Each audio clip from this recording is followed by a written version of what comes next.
নমস্কার বন্ধুরা, আশা করছি তোমরা সকলে ভালো আছো। আমিও ভীষণ ভালো আছি। ভ্যালেন্টাইন ডে ভালোবাসার দিন। এই দিনটা আমাদের বাড়ির প্রত্যেকটা সদস্য পালন করে। ভ্যালেন্টাইন ডে উপলক্ষে নয়, কারণ সেই দিন আমার ছোট ননদিনীর জন্মদিন। তিনি সেদিন জন্মগ্রহণ করেছেন ভালোবাসার দিনে। তো এই দিনটা সেই জন্য আমরা প্রত্যেক বছর পালন করি তিনার বার্থডেতে।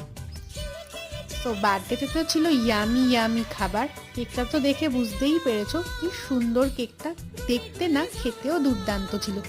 এবং তিনার বার্থডের খাওয়া দাওয়াতে ছিল fish chop, mixed fried rice, chilli chicken, chutney, papad, সাদা কালো রসগোল্লা।